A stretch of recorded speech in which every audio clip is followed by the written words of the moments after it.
नमस्कार, स्वागत है आप सभी का हमारे YouTube चैनल सोशियो की पॉइंट पर। तो आज के इस वीडियो में हम लेकर आए हैं समुदाय से संबंधित सभी महत्वपूर्ण क्वेश्चन, जो कि आपको समाजशास्त्र से संबंधित सभी एग्जामों में महत्वपूर्ण साबित होगा। तो इसका पहला पार्ट पहले वीडियो बन चुका है, तो वो आप ज़रूर देख लीजिएगा। उसके बाद में यहाँ से 50 क्वेश्चन मैंने उस वीडियो में बता रखे हैं, तो इस वीडियो में 51 से शुरू करेंगे। तो चलिए देर न करते हुए वीडियो को शुरू करते हैं। तो आज का जो पहला क्वेश्चन है, सबसे पहला क्वेश्चन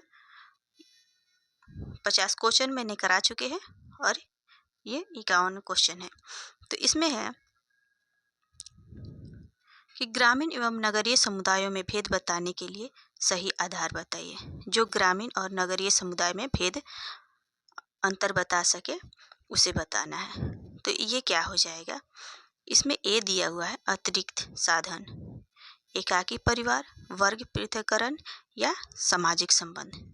तो दोनों में भेद किस में बताया जा सकता है, अतिरिक्त साधन, एकाकी परिवार, वर्ग पृथक्करण या सामाजिक संबंध। तो इसका जो राइट आंसर है वो हो जाएगा सामाजिक संबंध। ऑप्शन डी इसका राइट आंसर हो जाएगा। चलिए अगला क्वेश्चन देख लेते हैं। क्वेश्चन नंबर 52, निम्नलिखित प्रश्न समिति और समुदाय के मध्य तुलनात्मक संबंध बताते हैं। इस क्वेश्चन में समिति और समुदाय के मध्य तुलनात्मक संबंध बताया गया है और इसमें से कौन सा सही नहीं है उस पर टिक लगाना है। तो कौन सा इसमें से सही नहीं है ये हमें बताना है। तो ये दिया गया है कि समिति और समुदाय मनुष्यों के समूह है। समिति और समुदाय दोनों ही मनुष्यों का समूह है, तो है ठीक है, ये तो सही है। लेकिन इसमें क्या बताना है कि इसमें गलत कौन सा है वो बताना है। समिति और समुदाय दोनों मूर्तिमान है, यानी कि वो मूर्त रूप में है। समिति भी मूर्त रूप में पाया जाता है और समुदाय भी मूर्त रूप में पाया जाता है। सी दिया हुआ है कि समिति और समुदाय में सापेक्षिक आत्मनिर्भरता होती है, तो होती है। लेकिन डी दिया हुआ है समिति और समुदाय दोनों असहयोग पर आधारित है। तो ये जो क्वेश्चन है डी ऑप्शन जो है वो गलत है, इसमें गलत बताना है इस क्वेश्चन में। तो ये क्या होता है, समिति और समुदाय दोनों ही सहयोग पर आधारित होता है, असहयोग पर आधारित नहीं होता है। तो चलिए अगला क्वेश्चन देख लेते हैं। अगला जो क्वेश्चन है कि निम्नलिखित में से कौन सी विशेषता नगरीयता की नहीं है। इसमें नगरीयता की विशेषता कौन सी नहीं है ये बताना है। तो नगरों में क्या होता है, विभिन्नता पाई जाती है और सामाजिक संबंधों की खंडीकृत विशेषताएं ये भी पाया जाता है और भाग्यवादी समुदाय ये नहीं पाया जाता है। अंतर्निर्भरता की उच्च मात्रा नगरों में यानी कि शहरों में पाया जाता है। लेकिन भाग्यवादी समुदाय ग्रामीण समुदाय का विशेषता है, ये नगरीय समुदाय की विशेषता नहीं है। तो इसलिए इसका राइट आंसर जो है क्या हो जाएगा, ऑप्शन सी हो जाएगा। ऑप्शन सी इसका राइट आंसर हो जाएगा, भाग्यवादी समुदाय। तो अगला क्वेश्चन है कि निम्नलिखित में से कौन सा ग्रामीण जीवन की एक आर्थिक समस्या नहीं है। इसमें आर्थिक समस्या नहीं है वो बताना है। तो ए दिया गया है जातिवाद, बी है निर्धरता, सी साक्षरता और डी अशिक्षा। इसमें चारों ही ग्रामीण जीवन की समस्याएं हैं, पर ये आर्थिक समस्या कौन सी नहीं है वो हमें बताना है। तो निर्धरता भी क्या होता है, आर्थिक ही होता है, साक्षरता आर्थिक और अशिक्षा भी आर्थिक कारण ही होता है। लेकिन जातिवाद का कहीं भी लेना देना नहीं है आर्थिक समस्याओं से। तो इसलिए इसका राइट आंसर जो है क्या हो जाएगा, ऑप्शन ए हो जाएगा, जातिवाद। चलिए अगला क्वेश्चन देख लेते हैं। क्वेश्चन नंबर 55, निम्नलिखित में से कौन सा सामुदायिक भावना का एक प्रमुख अंग नहीं है। इसमें बताना है कि सामुदायिक भावना का प्रमुख अंग नहीं है, इसमें से कौन कौन सा होगा। तो ये दिया हुआ है परस्पर आश्रितता की भावना, ये सही है। विभेदीकरण, भूमिका की भावना या हम की भावना। तो इसमें क्या हो जाएगा, विभेदीकरण। विभेदीकरण ऑप्शन बी इसका राइट आंसर हो जाएगा। अगला क्वेश्चन है कि निम्नलिखित में से समुदाय को कौन नहीं बनाता है। इन चारों ऑप्शनों में से कौन ऐसा ऑप्शन है जो समुदाय को बनने में मददगार नहीं होता है? ये है कि वह समूह जिसमें राम ने जन्म लिया है, वह समूह जिसमें राम ने जन्म लिया है। और बी है वह समूह जिसकी सदस्यता राम ने धर्म परिवर्तन के बाद स्वीकार की।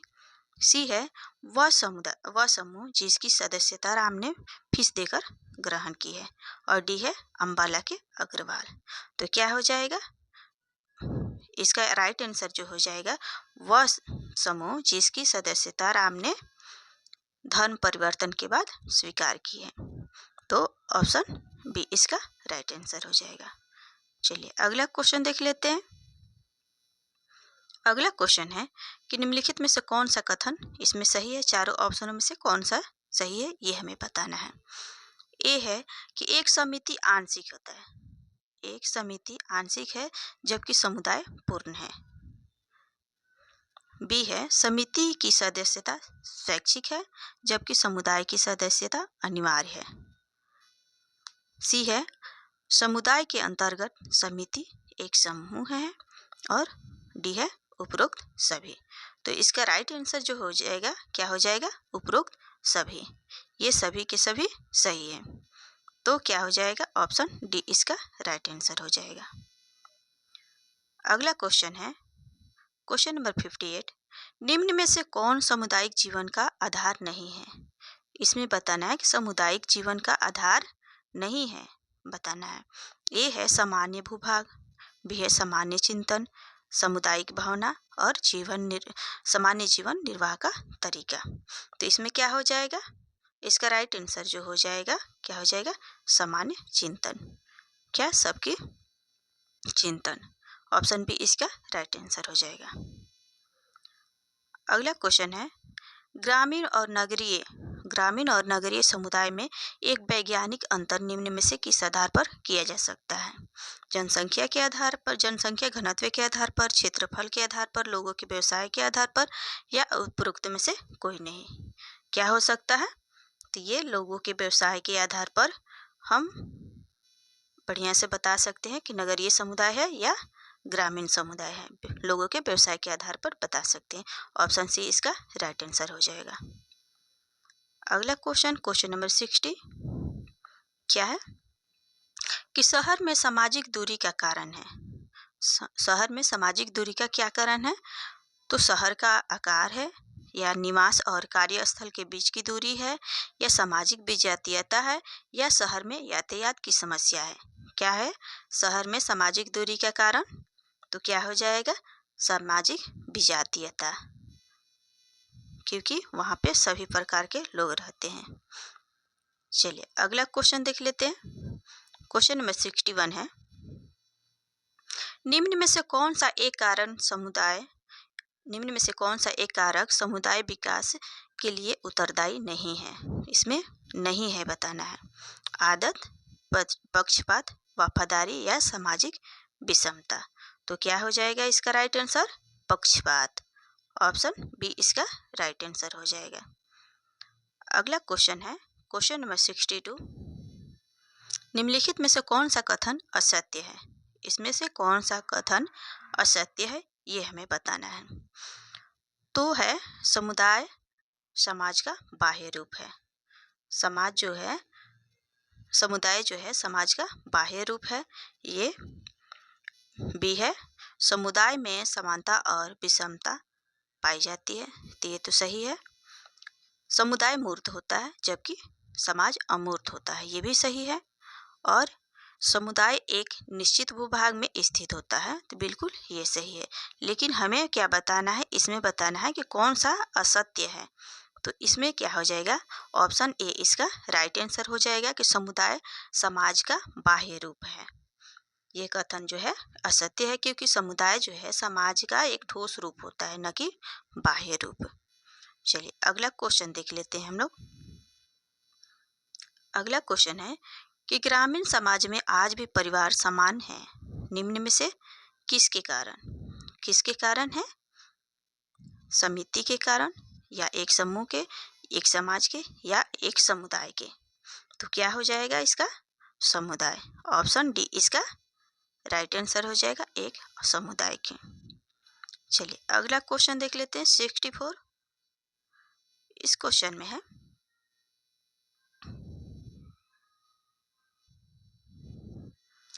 क्वेश्चन नंबर 64 में है यातायात और संचार व्यवस्था किस प्रकार शहरों के विकास के लिए सहायता करती है। सही कथन पर निशान लगाइए। यातायात और संचार व्यवस्था किस प्रकार शहरों के विकास के लिए सहायता करती है, तो इसमें के बारे में बताना है। तो ये क्या करती है, ये दिया हुआ है स्थानीय यातायात व्यवस्था से शहर में जनसंख्या बढ़ती है। बिल्कुल सही है, क्योंकि इससे शहरी सीमाएं बढ़ जाती है। सही है। बी है कि यातायात व्यवस्था शहर के विभिन्न भागों को जोड़ती है। ये भी बिल्कुल सही है। सी है कि यह शहर के अलग अलग हिस्सों में को जोड़ती है। ये भी बिल्कुल सही है। तो इसलिए इसका राइट आंसर जो है क्या हो जाएगा, उपयुक्त सभी हो जाएगा। ऑप्शन डी इसका राइट आंसर हो जाएगा। चलिए अगला क्वेश्चन देख लेते हैं। Question number 65। इसमें है सही कथन पर निशान लगाइए। सही कौन सा है इसमें बताना है। तो ए है जितना बड़ा शहर होगा नगरीकरण की मात्रा उतनी ही अधिक होगी। जितना बड़ा शहर होगा उतना क्या होगा, नगरीकरण की मात्रा उतनी अधिक होगी। बिल्कुल सही है। बी है नगरीकरण की मात्रा का निर्धारण शहर में रहने वाले के प्रतिशत से होता है बजाय कृषि जनसंख्या के। सी है एक देश जनसंख्यात्मक रूप से यदि गांव है तो भी वह सामाजिक रूप से शहर होगा, नहीं होगा ये सही। डी है कि जो लोग शहर में रह रहे हैं वे सदैव नगरीय हो, ऐसा नहीं है। तो क्या हो जाएगा, इसका राइट आंसर जो है ऑप्शन ए हो जाएगा। जितना बड़ा शहर होगा नगरीकरण की मात्रा उतनी ही अधिक होगी। चलिए अगला क्वेश्चन देख लेते हैं। क्वेश्चन नंबर 66 कि निम्न में से समान कारक पर सही निशान लगाइए जो शहरों की विशेषता दर्शाता हो। क्या करता है, इसमें क्वेश्चन में बताना है शहरों की विशेषता जो बताए उस पर टिक लगाना है। तो ये दिया हुआ है शहर निवासी कृषि के अतिरिक्त अन्य गतिविधियों में लगे हुए हैं। ये सही है। और आगे है शहर निवासी बहुतया में राज्य सेवा में संलग्न है। और सी है शहर निवासी उद्योग और व्यापार में लगे हुए हैं। और डी है बहुतया उद्योग में व्यस्त है। तो इसका राइट आंसर जो हो जाएगा क्या हो जाएगा, ऑप्शन ए हो जाएगा। शहर निवासी कृषि के अतिरिक्त अन्य गतिविधियों में लगे हुए हैं। चलिए अगला क्वेश्चन देख लेते हैं। अगला क्वेश्चन है कि छिटपुट ग्रामीण बस्तियां आमतौर पर पाई जाती है। कहाँ पे पाई जाती हैं, तो छिटपुट ग्रामीण बस्तियां वे होती हैं जहाँ पर घर एक दूसरे से दूर दूर होते हैं और आमतौर पर यह आंध्र प्रदेश जैसे क्षेत्रों में पाए जाते हैं। तो इसका राइट आंसर जो हो जाएगा क्या हो जाएगा, आंध्र प्रदेश। ऑप्शन ए इसका राइट आंसर हो जाएगा। अगला क्वेश्चन है कि एडवर्ड्स ने बिना ग्राम केंद्र वाले एक ग्रामीण समुदाय का उल्लेख किया है। किस रूप में किया है उन्होंने, तो किया एडवर्ड्स ने ओपन कंट्री समुदाय की अवधारणा दी है जो एक ग्रामीण समुदाय को दर्शाता है जिसमें कोई केंद्रीय गांव नहीं होता है। तो क्या हो जाएगा, ओपन कंट्री समुदाय। ऑप्शन बी इसका राइट आंसर हो जाएगा। चलिए अगला क्वेश्चन देख लेते हैं। क्वेश्चन नंबर 69 है कि निम्नलिखित में से नगरीय समुदाय की विशेषता कौन सी है। इसमें बताना है कि नगरीय समुदाय की कौन सी विशेषता है। तो क्या हो जाएगा, बृहदाकार, स्वयंसेवी संस्थाओं का अधिकता, अज्ञानता, संपत्ति का संकेंद्रण या द्वितीयक और तृतीयक व्यवसायों की अधिकता। इसको कूट के माध्यम से हमें बताना है कि कौन कौन सा सही होगा। तो इस तरह इसका राइट आंसर जो हो जाएगा बृहदाकार होता है। नगरीय समुदाय का क्या होता है, बृहदाकार भी होता है। स्वयं सेवी संस्थाओं का अधिकता होता है, अज्ञानता नहीं होता है, संपत्ति का संकेंद्रण भी होता है और द्वितीयक और तृतीयक व्यवसायों की अधिकता भी होती है। तो इसमें जिसमें 3 नंबर नहीं है उसको टिक लगाएंगे। चलिए अगला क्वेश्चन देख लेते हैं। क्वेश्चन नंबर 70 नगर नगरीकरण की आरंभिक अवस्था में को दर्शाता है। नगर जो है नगरीकरण की आरंभिक अवस्था में दर्शाता है किसको? तो ये हो जाएगा नगरीकरण की जो प्रारंभिक अवस्था में एक शहर जो है विजातीय रूपांतरण को दर्शाता है, जहाँ विभिन्न पृष्ठभूमि और विभिन्न संस्कृति के लोग एक साथ रहते हैं। तो क्या हो जाएगा इसका राइट आंसर हो जाएगा विजातीय रूपांतरण। ऑप्शन ए इसका राइट आंसर हो जाएगा। चलिए अगला क्वेश्चन देख लेते हैं। क्वेश्चन नंबर 71 फैलते हुए उद्योगों और भवनों के कारण नगरों का जो प्रवसन होता है उससे बनने वाले नगरीय क्षेत्रों को कहा जाता है। उससे बनने वाले नगरीय क्षेत्रों को क्या कहा जाता है? तो शहरों का फैलाव के कारण बनने वाले बड़े नगरीय क्षेत्रों को क्या कहते हैं? मेट्रोपोलिस कहा जाता है। तो क्या हो जाएगा? ऑप्शन ए इसका राइट आंसर हो जाएगा। क्वेश्चन नंबर 72 है कि निम्नलिखित में से घेटों की व्याख्या सर्वाधिक निकट है। सर्वाधिक निकट कौन सा है घेटों से? तो घेटो क्या है? घेटो एक ऐसा साधन विहीन लोगों का समूह होता है जिसका एक विशिष्ट क्षेत्र में जमावड़ा होता है। सामान्यतः घेटो है जो नगरीय क्षेत्रों के आंतरिक भागों में पाया जाता है। तो इसलिए इसका जो राइट आंसर जो है इसमें क्या आपको लग रहा है? इसमें हो जाएगा कि यह एक गंदी बस्ती है। यह एक गंदी बस्ती है जिसमें सजातीय समूह के लोग निवास करते हैं जो शेष नगर के जीवन से कटी हुई होती है। शेष नगर के जीवन से कटी हुई होती है। तो इसका राइट आंसर जो है ऑप्शन सी हो जाएगा। अगला क्वेश्चन है एक मेगापोलिस क्या है? ये दिया हुआ है नगरों के आपस में मिल जाने के फलस्वरूप निर्मित एक प्राइमेट नगर। ये नहीं होगा। एक करोड़ की आबादी वाला नगर, ये भी नहीं होगा। क्या होगा? 2 या अधिक मेट्रोपोलिन क्षेत्रों के मिल जाने के फलस्वरूप फैलता हुआ बृहद नगरीकृत क्षेत्र होता है मेगापोलिस। तो इसका राइट आंसर जो है क्या हो जाएगा? ऑप्शन सी इसका राइट आंसर हो जाएगा।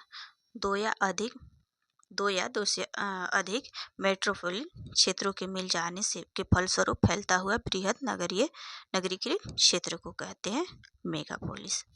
चलिए अगला क्वेश्चन देख लेते हैं। अगला क्वेश्चन है कि ममफोर्ड द्वारा प्रदत्त नगर के विकास की अवस्थाओं का सही क्रम बताइए। इसमें ममफोर्ड ने क्या नगर के उत्थान के 3 अवस्थाएं बताए थे। पहला इन्होंने इथोपोलिस बताया था, दूसरा पोलिस और तीसरा मेट्रोपोलिस। तो जो इथोपोलिस होता है वो क्या होता है? वो गांव होता है। फिर उसके बाद में क्या बनता है? उसके बाद में पोलिस होता है तो क्या बनता है? ये कस्बा बनता है, कस्बा। उसके बाद में क्या होता है? फिर मेट्रोपोलिस यानी कि नगर का विकास होता है। पहले गांव होता है, उसके बाद में कस्बा होता है, उसके बाद नगर होता है। तो इस तरह उन्होंने बताया था। तो इस तरह इसका राइट आंसर जो है क्या हो जाएगा? देख लेते हैं। पहला तीसरा है, तीसरा पहला और दूसरा। ऑप्शन डी इसका राइट आंसर हो जाएगा। चलिए अगला क्वेश्चन देख लेते हैं। क्वेश्चन नंबर 75 है कि निम्नलिखित में से किस प्रकार के नगर में हम अभिजन वर्ग को हम नगर के केंद्र में पाते हैं? किस प्रकार के नगर में हम अभिजन वर्ग को नगर के केंद्र में पाते हैं? तो ये आधुनिक। ऑप्शन बी इसका राइट आंसर हो जाएगा। अगला क्वेश्चन है कि निम्नलिखित में से भारतीय समाजशास्त्रियों में से भारत में क्षेत्रीय आयामों के बारे में व्यापक रूप से किसने लिखा है? तो किसने लिखा है?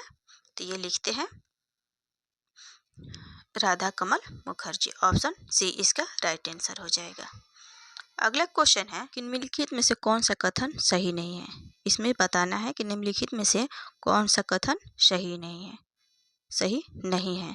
ये दिया हुआ है कि एक क्षेत्र में औपचारिक सीमाएं होनी चाहिए। एक क्षेत्र में औपचारिक सीमाएं होनी चाहिए। बी है एक क्षेत्र में एक विशिष्ट भौगोलिक विशेषता होनी चाहिए। सी है एक क्षेत्र में आमतौर पर ग्रामीण तथा नगरीय समुदाय को मिलाकर एक कर देता है। डी है एक क्षेत्र अनेक प्रकार के हितों तथा क्रियाकलापों को अपने में निहित करता है। तो इसलिए इसका राइट आंसर जो है ए बी सी और डी तो सही है, लेकिन ए नहीं सही है। तो इसका राइट आंसर ऑप्शन ए हो जाएगा, क्योंकि यहाँ पे पूछ रहा है कौन सा सही नहीं है। चलिए अगला क्वेश्चन देख लेते हैं। क्वेश्चन नंबर 78 है कि शहरी तथा ग्रामीण ग्रामीण बस्तियों के उस बड़े जमावड़ी को जिसकी सारी बस्तियां उस क्षेत्र के प्रमुख महानगर के संबंध से परस्पर जुड़ी है कहा जाता है। तो उसको क्या कहा जाता है? उसको कहा जाता है मेट्रोपॉलिटन रीजन। ऑप्शन डी इसका राइट आंसर हो जाएगा। क्वेश्चन नंबर 79, निम्नलिखित में से किन क्रियाओं के साथ निम्नलिखित में से किन क्रियाओं के साथ नगरीय विकास आवश्यक रूप से संबद्ध है? नगरीय विकास जो है आवश्यक रूप से संबद्ध है किसके? ग्रामीण क्षेत्रों के अधिशेष खाद्य उत्पादन, या ग्रामीण क्षेत्रों में अधिशेष जनसंख्या, या तीसरा दिया हुआ है अधिशेष अकृषिय भूमि। इसमें से कौन कौन सही है, ये कोट के माध्यम से बताना है। तो कौन कौन सा सही हो जाएगा? ग्रामीण क्षेत्रों में अधिशेष खाद्य उत्पादन और ग्रामीण क्षेत्रों में अधिशेष जनसंख्या। तो पहला और दूसरा इसका सही हो जाएगा। चलिए अगला क्वेश्चन देख लेते हैं। क्वेश्चन नंबर 80 है कि डेनियल नर्नर ने गैर आर्थिक चरों को किसके बीच सख्त अंतःसंबंध मापा है? सख्त क्या अंतःसंबंध मापा है? तो औद्योगिकरण के पश्चिमीकरण के। ऑप्शन डी इसका राइट आंसर हो जाएगा, पश्चिमीकरण। चलिए अगला क्वेश्चन देख लेते हैं। क्वेश्चन नंबर 81 है रेडफील्ड तथा सीगर के विचार में प्राथमिक नगरीकरण की प्रक्रिया को किसके विकास से विशेषीकृत किया जाता है? किससे किया जाता है? तो लोक परंपरा। ऑप्शन ए इसका राइट आंसर हो जाएगा। चलिए अगला क्वेश्चन देख लेते हैं। क्वेश्चन नंबर 82, निम्नलिखित में से किस एक के कारण नदी घाटी सभ्यता के काल में नगरों में समृद्धि हुई? किसके कारण नगरों में समृद्धि हुई? तो क्या हो जाएगा? इसका राइट आंसर जो है हो जाएगा हस्तशिल्प समृद्धि के कारण। तो ऑप्शन ए इसका राइट आंसर हो जाएगा। क्वेश्चन नंबर 83 है निम्नलिखित कथनों में से कौन सा सही है, ये हमें बताना है। तो इसमें से कौन सा सही हो जाएगा? ऑप्शन ए है भारत में 1947 से निरंतर नगरीकरण की उच्च दर महसूस की जा रही है। बी है भारत में तीव्र नगरीय समृद्धि मुख्यतः निबल प्रवसन के कारण है। सी है सहज वृद्धि भारत के नगरीकरण की एक सार्थक संघटक रही है। और डी है भारत एक छोटे नगरों में सर्वोच्च वृद्धि दर देखी गई है। तो इसका राइट आंसर जो है ऑप्शन ए हो जाएगा। भारत में 1947 से निरंतर नगरीकरण की उच्च दर महसूस की जाती रही है। ऑप्शन ए इसका राइट आंसर हो जाएगा। क्वेश्चन नंबर 84 है 84 में है कि महानगर के निम्नलिखित में से किस एक विशेष गुण को परिभाषित करने में उस पर जातीय तथा सांस्कृतिक गलत पात्र कहा जाता है? तो किसे कहा जाता है? तो ये विषम जातीयता। ऑप्शन ए इसका राइट आंसर हो जाएगा। चलिए अगला क्वेश्चन देख लेते हैं। अगला क्वेश्चन है कि लुईस बर्थ ने नगरवाद को 3 विशेषकों के रूप में परिभाषित किया। निम्नलिखित में से कौन एक उनकी सूची में शामिल नहीं है? कौन एक उनकी सूची में शामिल नहीं है? तो लुईस बर्थ ने नगरवाद को आकार, घनत्व और विषमता के रूप में परिभाषित किया है। तो इसमें कौन सा एक नहीं हो जाएगा? तो गतिशीलता के बारे में उन्होंने चर्चा नहीं की है। तो इसलिए इसका राइट आंसर जो है ऑप्शन ए हो जाएगा, गतिशीलता। क्वेश्चन नंबर 86 है, समुदाय की विशेषता के संदर्भ में कौन सा कथन असंगत है?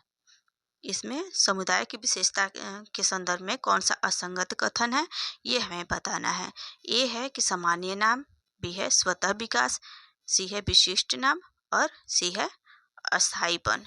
तो क्या इसका राइट आंसर हो जाएगा? सामान्य नाम। ऑप्शन ए इसका राइट आंसर हो जाएगा। अगला क्वेश्चन है कि समुदाय को परिभाषित करने के लिए निम्नलिखित में से कौन सी विशेषता मैक्वेवर द्वारा प्रयोग की गई है? समुदाय को परिभाषित करने के लिए मैक्वेवर ने कौन कौन सी विशेषता बतलाई है? तो ये बताते हैं, हम की भावना और सामान्य क्षेत्र। हम की भावना और सामान्य क्षेत्र। तो 3 और 4 हो जाएगा इसका राइट आंसर। इस ऑप्शन में कहीं भी 3 और 4 सिर्फ नहीं दिया हुआ है, लेकिन यही 2 विशेषताएं उन्होंने बताया था। चलिए अगला क्वेश्चन देख लेते हैं। क्वेश्चन नंबर 88 है कि ग्रामीण तथा नगरीय रूप में मानव बस्तियों को विवरण से बताना है। तो ये दिया हुआ द्विभाजन, संतत्यत और द्वंद्वात्मक व्यवस्था और नगरीय विकास। तो इसका क्या हो जाएगा आंसर? द्विभाजन। राइट आंसर द्विभाजन। ऑप्शन ए इसका राइट आंसर हो जाएगा। अगला क्वेश्चन है कि निम्नलिखित में से कौन प्रजनक तथा परजीवी नगरों के एक व्यापक वर्गीकरण का प्रयास किया है? निम्नलिखित में से किसने किया है? तो ये करते हैं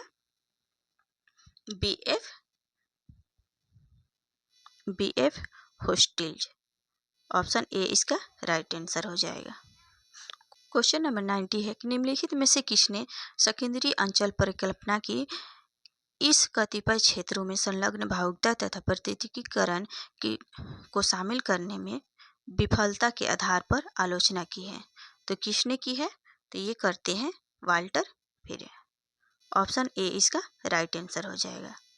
क्वेश्चन नंबर 91 है कि भारत में टाउन की जनगणना की परिभाषा बहुत लंबी अवधि तक न्यूनाधिक एक ही रही। इसे राष्ट्रीय स्तर पर संशोधित किया गया किस वर्ष में? इसको संशोधित किया गया है 1961 में। तो ऑप्शन ए इसका राइट आंसर हो जाएगा। क्वेश्चन नंबर 92 है कि मध्य पूर्व के अपने अग्रणी अध्ययनों में वार्नर ने विधिक निष्कर्ष प्रस्तुत किए हैं। निम्नलिखित में से कौन सा एक उनका निष्कर्ष नहीं है? इनमें से कौन सा उनका एक निष्कर्ष नहीं है वो हमें बताना है। तो ये हो जाएगा ऑप्शन डी इसका राइट आंसर हो जाएगा। व्यापक आर्थिक तथा राजनीतिक सहभागिता वर्ग संघर्ष की ओर ले जाती है। क्वेश्चन नंबर 93 है कि निम्नलिखित में से कौन सा कथन सही है? इसमें से कौन सा कथन सही है ये हमें बताना है और कूट के माध्यम से बताना है कौन कौन से सही हैं। ए है कि नगरीकरण औद्योगिकरण का उत्पाद है। बी है पेशों की विविधता नगरीय जीवन की एक विशेषता है। सी है ग्रामीण नगरीय प्रवजन नगरीय जनसंख्या की वृद्धि में एक बड़े अंश का योगदान करता जा रहा है। सी है नगरीकरण और औद्योगिकरण की वजह से शहरों में जनसंख्या अत्यधिक सम्मिश्रित है। तो इसका राइट आंसर जो है क्या हो जाएगा? ऑप्शन 2, 3 और 4 हो जाएगा। ऑप्शन ए इसका राइट आंसर हो जाएगा। चलिए अगला क्वेश्चन देखते हैं। क्वेश्चन नंबर 94 नगरीय अध्ययन में निम्नलिखित उपागमों में से कौन सा एक आधुनिक नगर वृद्धि सेकेंडरी अंचलों को निर्दिष्ट करता है? तो कौन करता है? तो इसका राइट आंसर हो जाएगा पारिस्थितिकी। ऑप्शन डी इसका राइट आंसर हो जाएगा। क्वेश्चन नंबर 95 है कि जब नगरीय जनसंख्या में वृद्धि होती है और संपूर्ण जनसंख्या में नगरीय जनसंख्या का अनुपात स्थिर रहता है तो इसे क्या कहा जाता है? इसे कहा जाता है क्या कहा जाता है? इसे कहा जाता है नगरीय वृद्धि। ऑप्शन सी इसका राइट आंसर हो जाएगा। क्वेश्चन नंबर 96 है, नगरों की अवस्थिति अतिवृद्धि को जिसमें प्रायः भूमि का बिना योजना के तरीकों से उपयोग शामिल हो सबसे ठीक ठाक कहा जाता है। उसे क्या कहा जाता है? उसे कहा जाता है नगरीय फैलाव। ऑप्शन ए इसका राइट आंसर हो जाएगा। क्वेश्चन नंबर 97 है, नगरीय विश्लेषण में पारिस्थितिकी उपागम के विकास का श्रेय जाता है, किनको जाता है नगरीय विश्लेषण के पारिस्थितिकी उपागम का? तो ये शिकागो स्कूल को जाता है, शिकागो संप्रदाय। ऑप्शन सी इसका राइट आंसर हो जाएगा। क्वेश्चन नंबर 98 है, नगरीय पुनर्चक्रण की संकल्पना का अर्थ है। नगरीय पुनर्चक्रण की संकल्पना का क्या अर्थ है? प्रदूषण को रोकने की क्रियाविधि या उद्योगों का शहर में दूसरी जगह स्थानांतरित करना या पुरानी इमारतों का नवीनीकरण एवं नई इकाइयों का निर्माण करना या शहर को किसी दूसरी जगह स्थानांतरित करना है। तो इसका राइट आंसर हो जाएगा, पुनर्चक्रण का मतलब क्या होता है कि पुरानी इमारतों को नवीनीकरण एवं नई इकाइयों का निर्माण। ऑप्शन सी इसका राइट आंसर हो जाएगा। क्वेश्चन नंबर 99 है, प्राचीन नागरीय विकास को निम्नलिखित स्थलों को उनके कालक्रम के अनुसार लगाइए। इसमें उनके कालक्रम के अनुसार बताना है कब ये फला फूला। तो सिंधु घाटी सभ्यता, ये जो सभ्यता है लगभग 2600 ईसा पूर्व से 1900 ईसा पूर्व तक फला फूला। कितनी से? 2600 से 1900। और दूसरा है टिग्रिस और यूफ्रेटिस घाटी, इसका विकास जो है टिग्रिस और यह जो है मेसोपोटामिया की सभ्यता है। ये जो है मेसोपोटामिया की सभ्यता है जिसका विकास जो लगभग कब से कब माना जाता है? ये 3500 ईसा पूर्व से शुरू हुआ था। ये कितना हो जाएगा? 3500। जबकि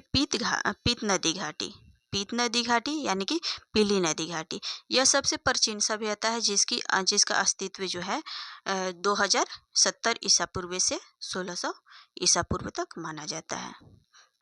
इसको माना जाता है 2070 से 1600 ईस्वी तक। नील घाटी जो है यह पश्चिमतन मिस्र की सभ्यता है। यह सभ्यता मिस्र की है जो लगभग 3100 से ईसा पूर्व से मानी जाती है। तो इस तरह इसका जो राइट आंसर हो जाएगा, सबसे पहले कौन आया? सबसे पहले आता है टिग्रिस। तो दूसरा हो जाएगा, सबसे पहले क्या हो जाएगा इसमें? सबसे पहले टिग्रिस एवं यूफ्रेटिस घाटी हो जाएगा। उसके बाद में नील नदी घाटी होगा। उसके बाद में क्या हो जाएगा? सिंधु नदी घाटी। उसके बाद में हो जाएगा पीत नदी घाटी। तो इस तरह इसका राइट आंसर जो है क्या हो जाएगा? इसमें कोई भी ऑप्शन सही नहीं है। चलिए अगला क्वेश्चन देख लेते हैं हम लोग। क्वेश्चन नंबर 100, इसमें दिया हुआ है ग्रामीण समाज का नगरीय समाज से विभेद किया जाता है। तो ग्रामीण समाज और नगरीय समाज में विभेद किस आधार पर किया जाता है? लिंगानुपात के संदर्भ में या जनसंख्या घनत्व के संदर्भ में या जीवन का तरीके के संदर्भ में या जीवन के आकार के जनसंख्या के आकार के संदर्भ में। तो किसके अनुसार हम लोग विभेद कर सकते हैं? नगरीय समाज और ग्रामीण समाज से। तो ऑप्शन डी इसका राइट आंसर हो जाएगा। जनसंख्या घनत्व के संदर्भ में, जीवन के तरीके के संदर्भ में और जनसंख्या के आकार के संदर्भ में। ऑप्शन डी इसका राइट आंसर हो जाएगा। तो आपने हमारे वीडियो को पूरा देखा होगा। तो आज का ये सेशन यहीं पे समाप्त होता है। तो अगर आपको हमारा वीडियो पसंद आता है, अगर आपको उपयोगी लगता है तो हमारे चैनल को सब्सक्राइब करें, शेयर करें और लाइक करें।